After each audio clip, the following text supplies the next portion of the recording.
The following is a presentation of the Mat Talk Podcast Network.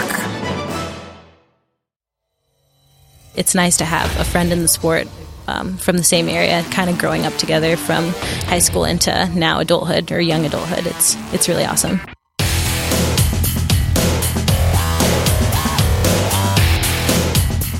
Mallory Velte didn't think Alex Glaude was going to make it.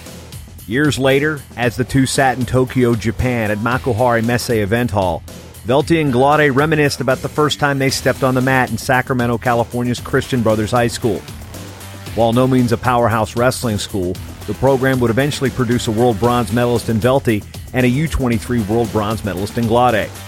While it took a while for the two to become friends in high school, their relationship has grown through wrestling, and it's taken them around the world.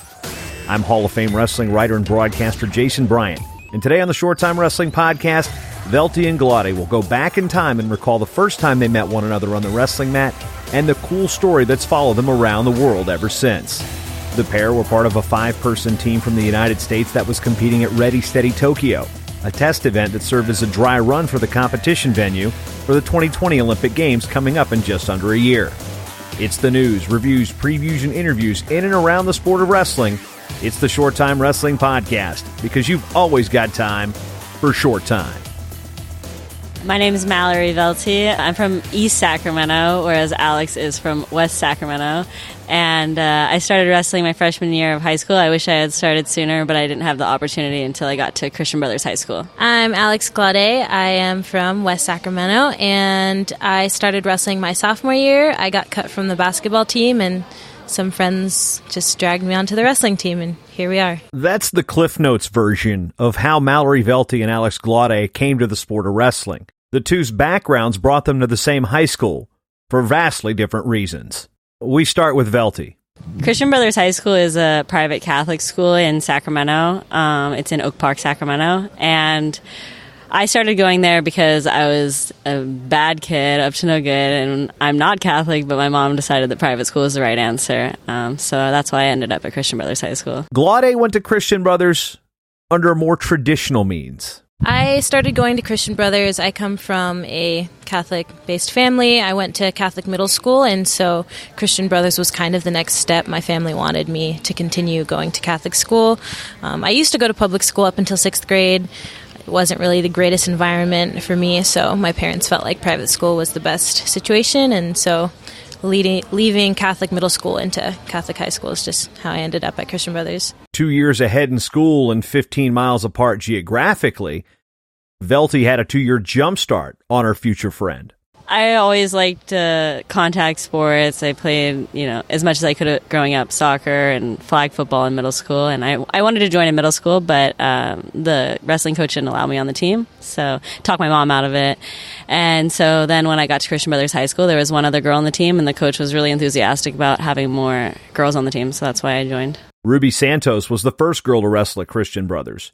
She was already on the team when Velte came into high school. There were 2 similarities to Santos that helped Velte immediately on the wrestling program. The first was she was female. Wrestling is a weight class sport, so it's probably not hard for you to figure out what that second similarity was. She was 2 years older, and she was around the same weight, so that's, I think, why they also wanted a girl on the team for her to wrestle. Velte explains how Glaude came to the wrestling room from every high school's hidden athletic secret weapon: the band. The next year, my sophomore year of high school, a few more girls joined, and one of them happened to go to band class with Alex, and that's how Alex got into wrestling. Is my friend who was in band was also friends with Alex.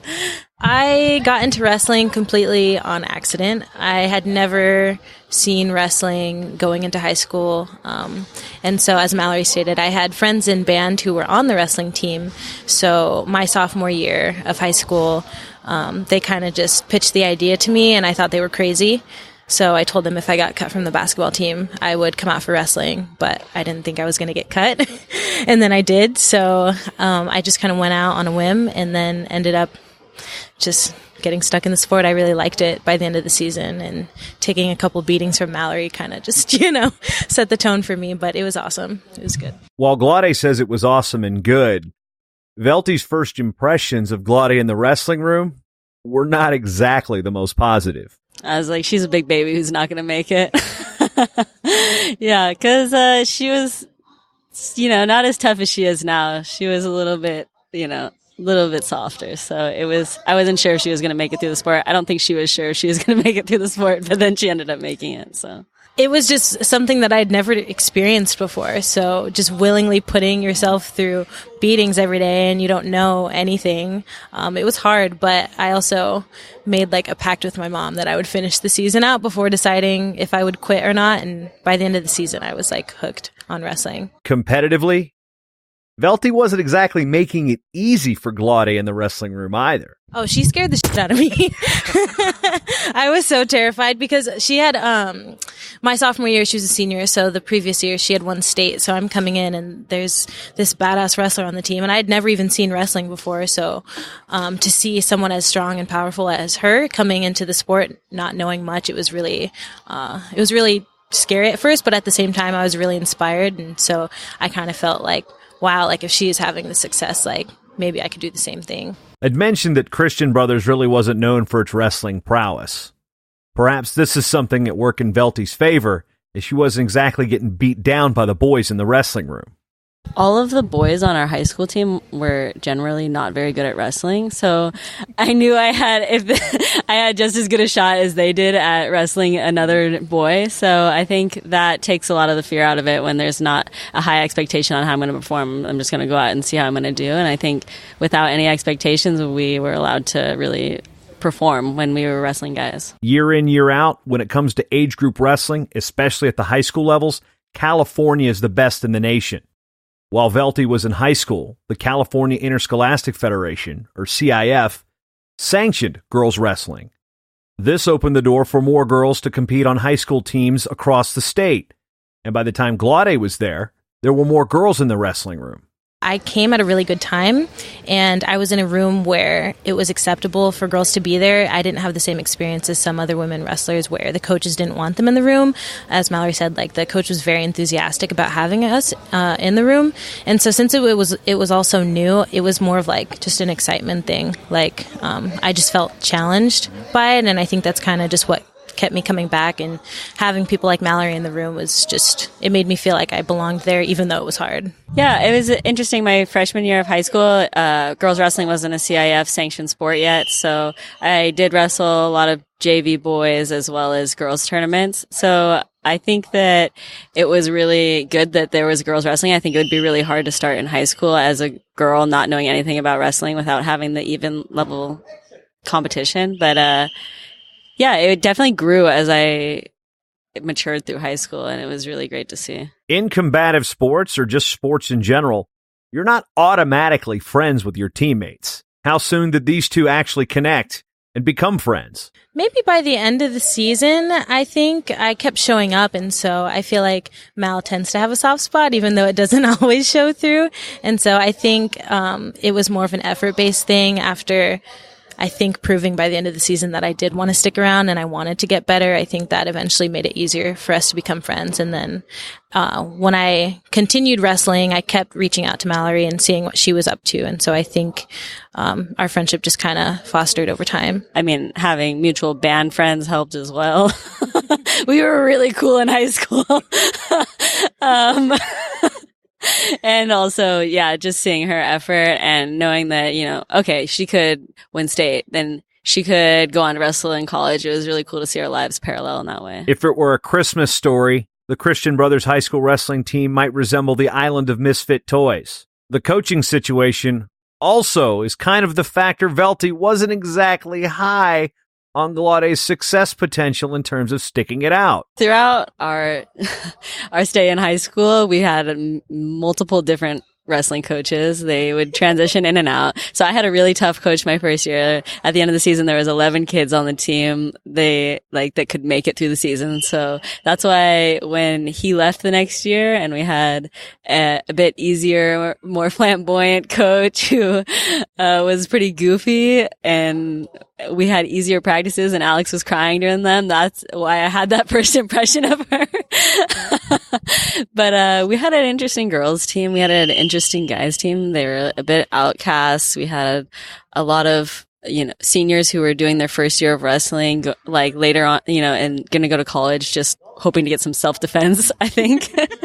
We had a lot of, I think people of color, which I think is really cool on our team, a lot of like very Hispanic, Black, and then a few others, but it was mostly like an outcast team, I would say, for the most part, which was really cool to wrestle for. And I had good boy partners who were at my same level, who I could really compete with, and that was, I think, perfect for what Alex and I needed at the time. And I think what we had in high school indicates that when you promote inclusion for girls, they can thrive, and it's really all they need is an open door to join the sport, fall in love with it, and then they can run with it from there, as we have.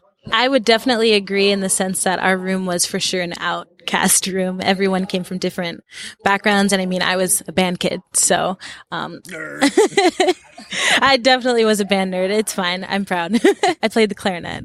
And I actually was in drumline. So now I'm cool because I played the drums. To what Mallory was saying as far as coaching goes, after my first year, the coach we had together was no longer there, and we had a new coach come in. Mallory had graduated at this point.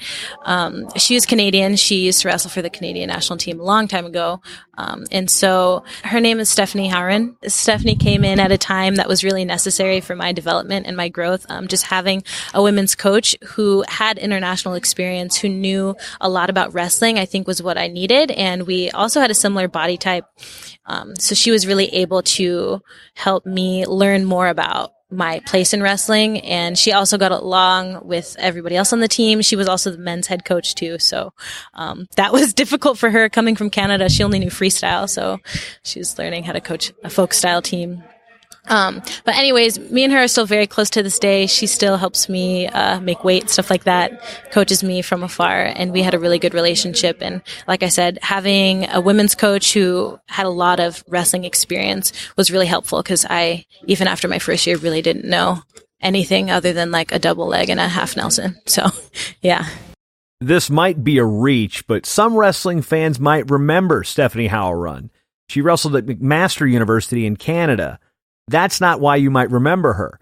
She wrestled Randy Miller, the eventual Olympic bronze medalist in Beijing in 2008. Well, she wrestled her at the 2006 NWCA All-Star Classic in Dallas, Texas. Yep, we've seen her before. But Stephanie's not on the show, so back to the story. As of 2019, the NCAA is yet to sanction women's wrestling as a sport, although there is a movement to get it classified as an emerging sport. In Canada, women's wrestling at the university level has been a sport since 1999. Simon Fraser University in Burnaby, British Columbia, has won 7 youth sports national championships in Canada. At the time, it was known as the Canadian Inter-University Sport, or CIS. But how much did that actually have to do with Velte attending Simon Fraser? Yes, I made a cadet national team, like the number 3 on the cadet team when I was in high school. So I got a chance to go to, this was the first year they ever did development stuff with cadets. So I got to go to 5 camps throughout the year in different locations, which were different colleges. So I got to see Lindenwood, I saw Missouri Baptist through that, and I saw King College in Tennessee. And I realized that all of those colleges were not going to really be right fits for me. So that's when I started to look into Simon Fraser, and went and visited there. And that's when I decided that's the right school for me. I actually had no clue about like what the difference between Canadian and US wrestling was, but after I spent some time there, it was really cool to be taken so seriously as a female athlete, more seriously, I would say, than even male athletes are taken in Canada. So, that was really cool to see. And then it was also, Victoria Anthony, my now good friend, and Helen Morales both went to Simon Fraser at the time. So that was a big draw, as well as Danielle Lepage, Stacey Naka. There's so many, world medalists who went through that program, and it was really, really inspiring. That's why I chose that program. One thing to note about Simon Fraser is that in 2012, before Velte was even out of high school, it had become the first Canadian school to become an NCAA institution. Until then, the NCAA schools were all based in the United States. Simon Fraser had long been part of the NAIA in men's wrestling. Now, with its sports leaving then the CIS for the NCAA, that meant Simon Fraser's women's program would compete in the WCWA, the Women's Collegiate Wrestling Association, which was the governing body of sorts for women's collegiate wrestling. One thing that's also different about women's college wrestling from a lot of the high school states that have wrestling, including California, was college wrestling is freestyle, the Olympic women's style. All the women's wrestling in Canada, regardless of age group, is freestyle. So when Glaude starts looking at colleges 2 years later, how likely is she to choose Simon Fraser, where her high school teammate was situated? I definitely considered Simon Fraser just because that's where Mallory went, but it was going to be a little bit too expensive for me to go there, so I had to be more realistic about my options. So I looked into places like Lindenwood, Wayland, all of the programs that were doing relatively well, but I didn't actually get the chance to visit any colleges just because at the time it wasn't financially possible for my family, so I did a lot of research online. I reached out to girls who were on the team already and just tried my best to get a feel for all of the programs. And nowhere really seemed like a good fit until I got into contact with Coach Sam Schmitz. We had a really good conversation over the phone, and he and my high school coach at the time had a lot of back and forth dialogue. And so I think I just felt the most comfortable with him, and I just kind of had to step into faith on that one. McKendree University is an NCAA Division II institution. It's located in Lebanon, Illinois, population 4,417. The population of Sacramento, California, 501,000. And Glaude opts to go to this school, sight unseen. However, Lebanon, Illinois does have a Dairy Queen. So I had researched a lot of the area of Lebanon and McKendree. I talked to the college admissions counselors and really tried to get a feel of McKendree before I took off there.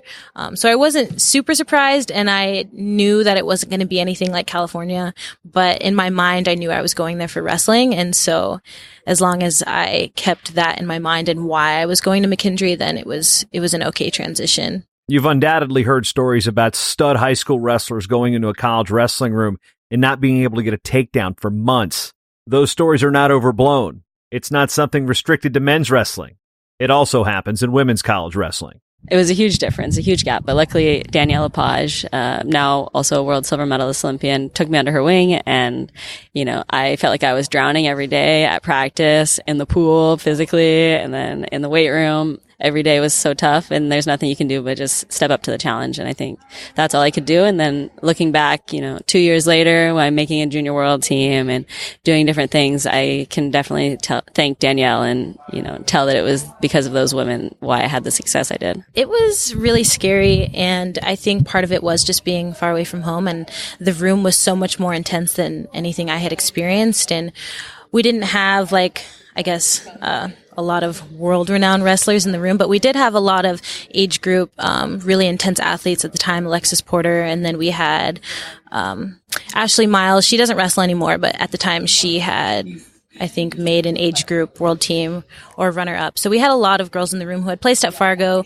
who had way more success than I had, a lot more experience, and I didn't have the same success in high school, so there was that factor that kind of made me a little bit nervous. Sam was really tough on us, but at the same time, like Mal said, there was a challenge there, and I wanted to keep trying to chip away at that challenge. It took me a long time to prove myself as somebody in the room. I wasn't scoring. I was wrestling with a lot of the heavier girls. I came into college weighing almost 170 pounds, and I had to cut to make 155. So there were just a lot of adjustments. I think wrestling didn't get real for me until I got to college.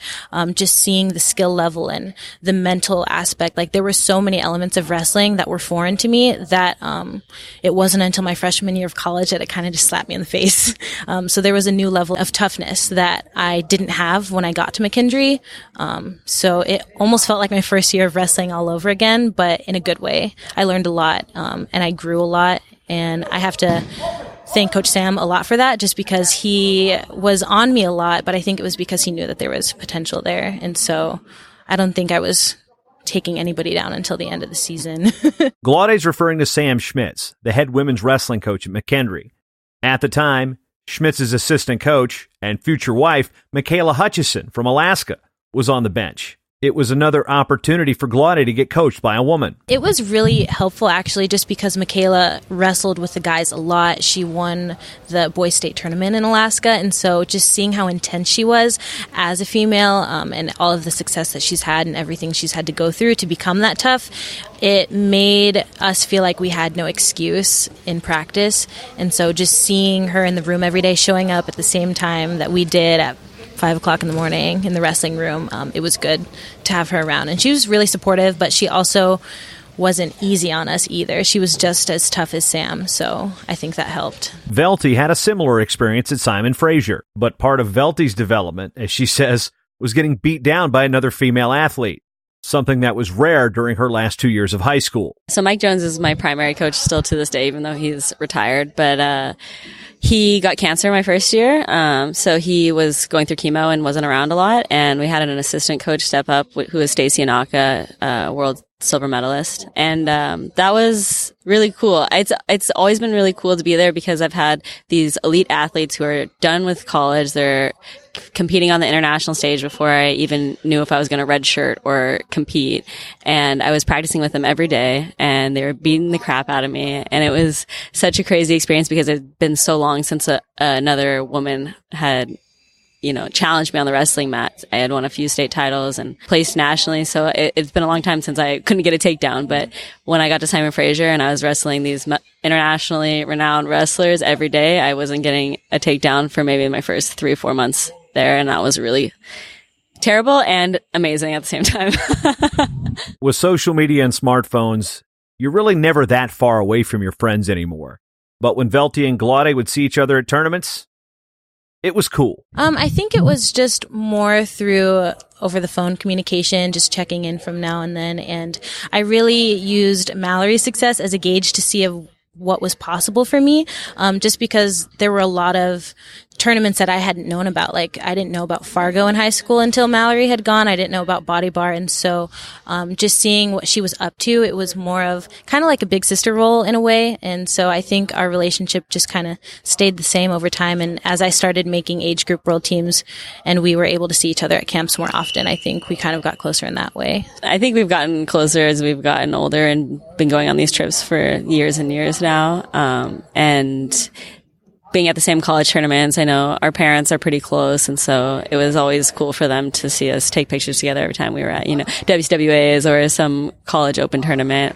It was really cool to be competing at the same tournaments as Alex, as, college wrestlers as well as high school wrestlers. The next Olympic Games come in Tokyo in August of 2020.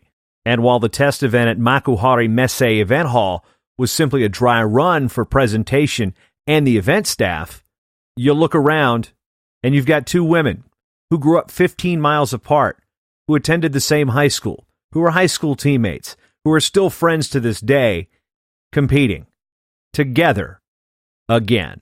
Yeah, I think it's crazy every time we see each other at tournaments, That's why it's always nice. It's a familiar face. It's crazy. I think we're probably the only, people from the same high school on any national team, I would assume, maybe except for that developmental wrestling high school Marquette. Yeah, aside from that high school, I think we're probably the only two people from the same high school and national team, and that's been cool. And that's been the same situation for the last few years. And it was cool to make a junior team and then watch Alex, win a bronze medal at the U23 Nationals. Like, it's been cool to see our lives parallel, and it's made us closer. And I think it's made our parents and our communities proud, and it's been cool. I would agree with Mal. I think sometimes I forget, but whenever we're reminded, every time we see each other, it's just crazy to think, especially because wrestling was something that I hadn't known about. It came into my life on accident and then completely changed the course of my life. And so I will forever be grateful for our friendship and the fact that she was at my high school. I think the odds were very slim for a situation like this to happen, but I think it's really unique, and I don't know any other athletes who have similar situations to us. And so I would agree that Sacramento is really proud, and there's not very many athletes who have come out of that area that have done as much as we have. And so I think it gives us kind of a platform too, since we are from the same area, coming from California and Sacramento. So it's really exciting, and it's nice to have a friend in the sport from the same area, kind of growing up together from high school into now adulthood or young adulthood. It's really awesome. That's a wrap for episode 529 of the Short Time Wrestling Podcast. But before we go, I'd like to thank our newest team member and all the members of Mat Talk Online who graciously support this program and all its initiatives of the largest on-demand audio wrestling network in the world. And Joe Caprino of Indiana Mat, you are our next team member. You get the shout out, you get the shirt, you get the digital preview guides, you get the cool stuff. And you can be like Joe. Go to mattalkonline.com/join the team and find out how you can contribute to the network and the initiatives of this network today. The Short Time Wrestling Podcast is proudly outfitted by Compound Sportswear. Shirts, singlets, custom gear orders, everything you need. Call up Cliff and the crew at cmpteamwear.com. Hey, you know what? Did you like the show? You want to hit that subscribe button? mattalkonline.com/listen. Various different ways to subscribe to this show on your favorite podcatcher of choice. And if you're already subscribed and you already listen and you love the show and you want to support this show and this network, mattalkonline.com/join the team. Become a team member today.